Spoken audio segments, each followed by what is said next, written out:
दोस्तों, अगर आप भी इंडिया और कनाडा के बीच खेले गए 5-5 ओवर के रोंगटे खड़े कर देने वाले मैच को देखकर खुश हैं, तो हमारी इस वीडियो को दिल से एक लाइक जरूर कीजिएगा। आज की इस वीडियो को लाइक टारगेट 200 लाइक का है, तो वीडियो को लाइक करना बिल्कुल भी मत भूलिएगा।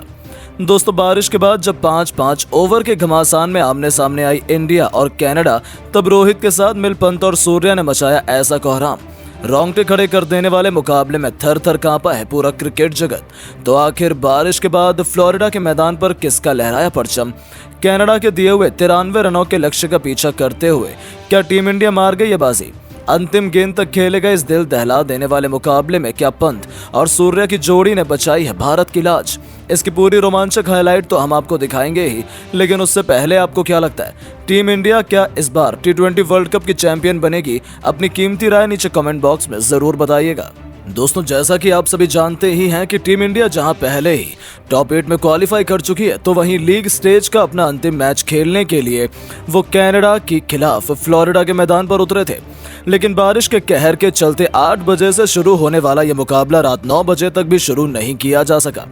इसके बाद फैंस को यह डर सताने लगा कि कहीं पिछले मैच की तरह ही यह मुकाबला भी बिना एक गेंद फेंके ही रद्द ना हो जाए। लेकिन सलाम है अंपायर और दोनों कप्तानों को, उन्होंने सलाह मशवरा कर फैंस की भावनाओं की कदर करते हुए बारिश के बाद 5-5 ओवर का एक रोमांचक मैच करवाने का निर्णय लिया।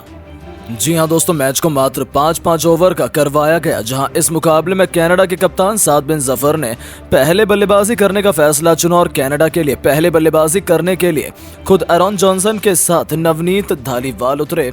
उनसे ये उम्मीदें थी कि उन दोनों के बीच एक बेहतरीन साझेदारी देखने को मिलेगी, क्योंकि 5 ओवर में जितने ज्यादा रन वो भारत के सामने बना सकें, उतने ही जीतने के चांसेस बढ़ जाते। लेकिन यहाँ पर धालीवाल के रूप में पहला झटका पहली गेंद पर कनाडा को लगा। जी हाँ दोस्तों, यहाँ पर धालीवाल अर्शदीप की गेंद को समझ नहीं सके, जिनका फील्डर ने एक आसान सा कैच लपका और इस दिग्गज गेंदबाज ने बहुत जल्द पहला झटका कनाडा की टीम को दिया। अब बहुत जल्द पहला विकेट जाने के बाद अब बल्लेबाजी में उतरे प्रगत सिंह, जहां उन पर न केवल अपने विकेट बचाने की बल्कि स्कोर को भी तेजी से आगे बढ़ाने की जिम्मेदारी थी। लेकिन दोस्तों, यहां पर इसके विपरीत नज़ारा हम सभी को देखने को मिला, क्योंकि जहां इस खिलाड़ी की सबसे ज्यादा जरूरत कनाडा की टीम को थी और आज वही मात्र 10 रन बनाकर अपना विकेट दूसरे ओवर की तीसरी गेंद पर जसप्रीत बुमराह को दे गए। और यह दूसरा बड़ा झटका जब कनाडा को लगा, तब मात्र कनाडा की टीम का स्कोर 25 रन था। बस एरॉन जॉनसन मैदान पर पूरी कोशिश कर रहे थे कि कैसे भी करके अपनी टीम को लगभग 60 रन के पार तो ले ही जाएं। लेकिन दोस्तों, चमत्कार तो तब हो गया जब मैदान में उतरे निकोलस केटन ने पूरे मैच का रंग बदल कर रख दिया।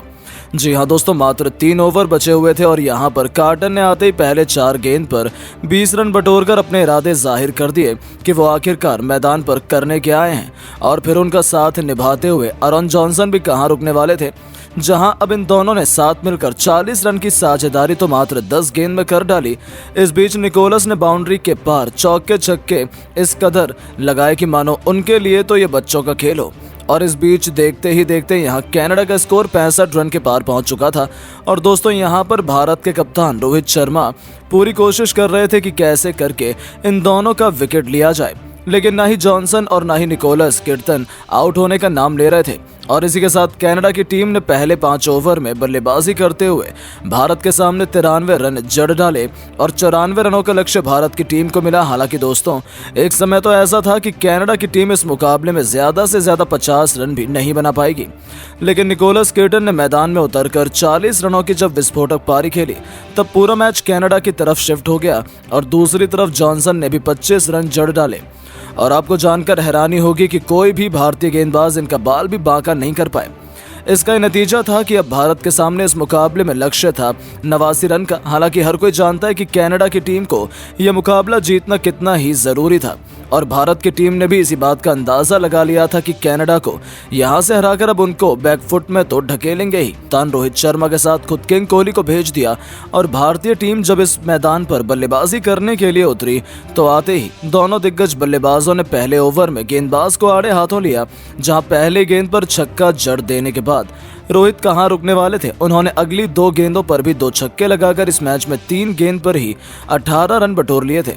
हालांकि अगली ही गेंद पर जेरेमी गार्डन ने चालाकी दिखाते हुए रोहित को स्लोअर गेंद फेंकी और उन्हें फील्डर के हाथों कैच आउट करवाकर भारत को पहला झटका दे दिया। और अब जाकर कनाडा की जान में जान आई, क्योंकि पहली 3 गेंद पर 3 छक्के लग जाने का मतलब यही था कि इस ओवर को बड़ा ओवर बनाने की तादाद में भारत की टीम थी। उनके आउट होने के बाद मैदान में उतरे सूर्य कुमार यादव, जो अगली 2 गेंद पर कोई भी रन नहीं बना पाए और पहले ओवर में 18 रन बन जाने के बाद तो ऐसा लग रहा था कि 94 रन का लक्ष्य तो भारतीय टीम 4 ओवर के भीतर ही हासिल कर लेगी। लेकिन दोस्तों, मैच अंतिम ओवर तक न जाए भला ऐसा हो सकता है, क्योंकि इस बार का T20 वर्ल्ड कप है ही कुछ ऐसा अनोखे कि मैच अपने आप रोमांचक होने से पीछे हटते नहीं है। ऐसा ही कुछ इस मुकाबले में भी नजर आया, जब दूसरे ओवर में कोहली और सूर्या ने मिलकर कुल 17 रन ठोक डाले। हालांकि 2 ओवर में 35 रन जड़ देने के बाद भारत को दूसरा झटका डिलियन हैलिगर ने दिया, जब एक बार फिर बड़ा शॉट लगाने के लिए विराट गए, लेकिन गेंद सीधा उनके बल्ले का बाहरी किनारा लेकर फील्डर के हाथों में चली गई और भारत को बड़ा झटका विराट के रूप में लगा, जहां विराट 19 रन बनाकर पवेलियन लौट गए। अब यहां से भारत को संभलकर बल्लेबाजी करने की जरूरत थी, क्योंकि गेंदबाजों ने लय पकड़ ली थी। अब मैदान पर उतरे शिवम दुबे और सूर्या स्कोर को आगे बढ़ा पाते उससे पहले ही टीम इंडिया को तीसरा झटका भी इस गेंदबाज ने दे दिया। जी हां, उन्होंने आते ही शिवम दुबे को LBW कर भारतीय टीम को मुश्किल में फंसा दिया और ये बड़ा झटका भारत को ले ही डूबने वाला था। हालांकि गनीमत रही कि यहां पर पंत और सूर्या ने मिलकर पारी को संभाल लिया और दोनों बल्लेबाज जैसे तैसे करके अपनी टीम को अंतिम ओवर तक लेकर गए।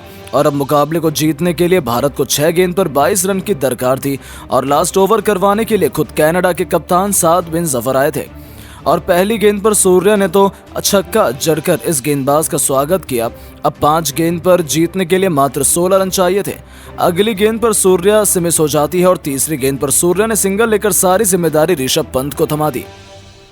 हालांकि सबको पता था कि ऋषभ पंत ये करिश्मा कर सकते हैं और आज उन्होंने ये बात एक बार फिर से दोहरा दी और ये साबित कर दिखाया, जब चौथी गेंद पर जफर की बाउंसर पर मुंहतोड़ जवाब देते हुए पंत ने अपने पुल शॉट से छक्का जड़ दिया। तो अगली गेंद पर जब जफर ने चालाकी दिखाई तो धोनी के चेले ऋषभ पंत ने मैदान को चीरते हुए चौका लगाकर मैच को अंतिम गेंद तक पहुंचा दिया।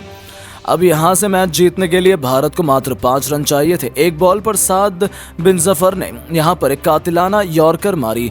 ऐसा लगा कि मैच तो खत्म हो गया, लेकिन तभी पंत ने दिखाया चमत्कार और उस पर अपने मिली हेलीकॉप्टर शॉट से ऐसा छक्का लगाया कि मिड विकेट के ऊपर से उस गेंद को बाउंड्री के बाहर फेंककर पंत ने इस मुकाबले में अपनी टीम भारत को एक कभी ना भूलने वाली रोमांचक जीत दिलाई और ऋषभ पंत की वजह से यह मुकाबला को जीतने में भारतीय टीम कामयाब हुई।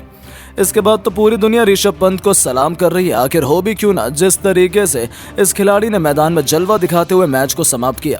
सूर्या के साथ मिलकर कनाडा के गेंदबाजों की धज्जियां उड़ाकर रख दी। ऐसा में उनकी तारीफ करना तो बनता ही है।